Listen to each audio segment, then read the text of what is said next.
दोस्तों, कल जैसे कि हमने बात की थी, मैंने समझाया था आपको स्टेप बाय स्टेप, आपको राशियों के बारे में, आपको भाव के बारे में, किस भाव से हम क्या देखेंगे ये आपको बताया था। लेकिन उससे पहले बीच में अगला कोई टॉपिक लेके चले, उससे पहले मैं एक यहाँ पे एक कुंडली चार्ट जिसका ये ओपन हुआ है, ये हमारे ही ग्रुप में एक क्लाइंट का है, तो इस पे थोड़ी सी चर्चा कर लेते हैं ताकि आपको समझने में आसानी हो जाए। देखिए, इनका भी पिछले मतलब कि 1-2 महीना पहले जैसे ही इनकी बुध की एमडी चली थी, महादशा चली थी, तो अचानक से ये हॉस्पिटल में एडमिट हो गए थे। वो क्या कारण था? इनको डेंगू की शिकायत हो गई थी, प्लेटलेट्स बिल्कुल ही डाउन हो गए थे इनके। तो वो किस कारण से हुआ ऐसे, उसके ऊपर भी चर्चा करेंगे। देखिए, एस्ट्रो वास्तु कैसे वर्क करती है और कैसे हम ट्रीट करते हैं। ये हॉस्पिटल में एडमिट हो गए, कारण क्या था? साधारणतः आप किसी पंडित जी के पास जाओगे या कहीं जाओगे, वो मैं कहता हूँ कि 20% भी 20% भी अगर वो इसके बारे में कुछ डिटेलिंग में बता दे तो मैं मान जाऊँगा। क्योंकि ऐसे नॉर्मल पंडित जी के पास में जाने से कभी भी हमें वो डीपली जो होती है, जो थ्योरी होती है, वो कभी उसका प्रेडिक्शन एक्यूरेट नहीं निकल के आता। इसलिए ज्योतिष विद्या से सबका विश्वास उठ गया। क्योंकि देखो, ज्योतिष बहुत महान है, ज्योतिष विद्या बहुत महान है। प्रेडिक्शन करने वाला हमारे जैसा कोई बुद्धू हो सकता है, लेकिन ज्योतिष विद्या, ये थ्योरी बहुत महान है। ज्योति प्लस ईश, यानी कि ईश्वर की ज्योति। ठीक है। देखिए, अब ज़्यादा वक्त ना लेके मैं बता दूं, ये क्या है। ये 4 नंबर की राशि जो मैंने कल बताया था, आपने देखा होगा। 4 नंबर की राशि है, ये कहाँ पे बैठी है? कर्क राशि। ये 12th हाउस में है। 12th हाउस हॉस्पिटल, हॉस्पिटल का भी मैंने बताया था। 12वां घर हमें देता क्या है, और इसका कैसे संबंध है ये भी मैं बताऊंगा आपको। अभी जिस दशा से वो गुजर रहे हैं, उनको दशा जो है मिली, वो अभी मरकरी की मिली है। मरकरी यानी कि वो 6th हाउस में बैठे हैं। 6th हाउस किसका है?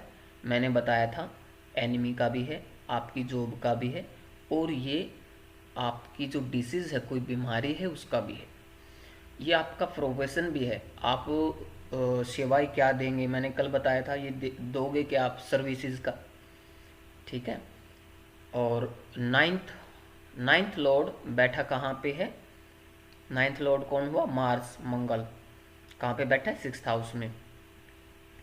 यानी कि इनका भाग्य कहाँ से उज्जवल होगा? जॉब से। जॉब लगने के बाद इनका भाग्य उदय होता है। अगर फिर भी भाग्य में कोई रुकावटें आती हैं तो मैं सलाह देना चाहूँगा, ये कोई पेट सर्वेंट या कोई पेट अपने घर में आप रखें। आपका भाग्य जो भी आपकी छोटी मोटी कोई अगर फिर भी कोई ख्वाहिश है कि भाग्य साथ नहीं देता, लक साथ नहीं देता, तो इसके लिए आप कोई पेट रखिए। मैं गारंटी देता हूँ 200%, कम से कम 21 या 22 दिन के बाद आके मुझे बता दें आपका भाग्य अब कैसा साथ दे रहा है। ठीक है, ये करके देखें।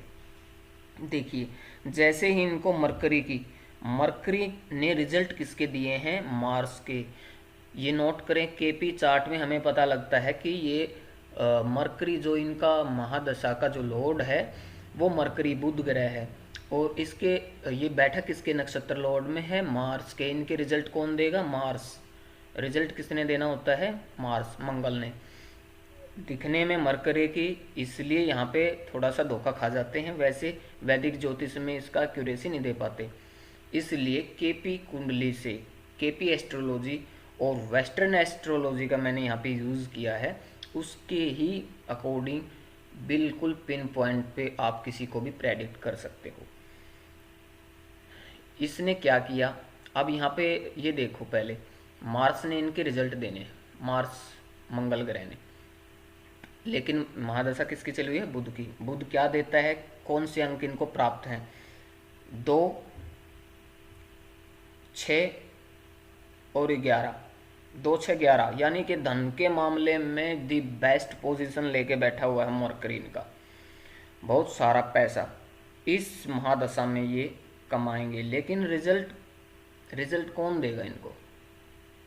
मार्स ने देने हैं रिजल्ट, मंगल ने देने हैं। मंगल क्या लेके बैठा है यहाँ पे, कहाँ का स्वामी है ये, 4th हाउस का और 9th हाउस का, बैठे कहाँ पे, 6th हाउस में। यानी कि 9th लॉर्ड, भाग्य आपका, लक कहाँ से बनेगा, आपकी प्रमोशन भी, ये प्रमोशन। अब इस महादशा में इनको प्रमोशन मिलेगी। और ये वर्क क्या करते हैं ये भाई साहब, 9th लॉर्ड, ये 9th लॉर्ड होगा और 4 और 9 ये 6th हाउस में बैठा हुआ है। और लॉर्ड, जो लॉर्ड है मार्स, उनका काम क्या है, ये वर्क क्या करेंगे, 6th हाउस में बैठा है। आप अंदाज़ा लगाइए मार्स क्या क्या देता है। मार्स सेना का प्रमुख ग्रह है, यानी कि ये पुलिस में होंगे, यानी कि वर्दी की इनको जॉब करनी पड़ेगी, सेना में ये हैं। तो यहाँ पे 6th हाउस में बैठे, इनसे पता लगता है कि इनकी जो जॉब है, उनका वर्किंग है, ये किस टाइप की है। तो उसी बीच में ये बीमार क्यों हो गए, जैसे ही इनको महादशा मिली और फिर ये बीमार हो गए, क्योंकि नॉर्थ ईस्ट डायरेक्शन, जो आपके स्वास्थ्य को गवर्न करने वाली जो राशि है वास्तु के हिसाब से आपके मकान में, ये आपके नॉर्थ ईस्ट डायरेक्शन में बैठी हुई है। उसमें बैठे कौन से प्लेनेट हैं, सैटर्न, शनि, जो 180 डिग्री का हिट सीधा सीधा मार्स पे दे रहे हैं। मार्स यहाँ पे 287 डिग्री का होके बैठा हुआ है, यानी कि 160 में 180 प्लस करेंगे तो 287 आएगा, और जो बिल्कुल 180 डिग्री का हिट बना रहा है यहाँ पे। और 12th हाउस वो दे क्या रहा है, 12th house north east direction, यानी कि आपके स्वास्थ्य संबंधित, और बैठा हुआ भी है कहाँ पे, 12th हाउस हॉस्पिटल के हाउस में सैटर्न, वहाँ से हिट दिया इन्होंने, सैटर्न ने वहाँ से हिट दिया 180 डिग्री का मार्स पे। तो इनको क्या मिला, इनको प्रॉब्लम क्रिएट हुई, इनको हिट मिला कहाँ से, हॉस्पिटल से, बीमारी से।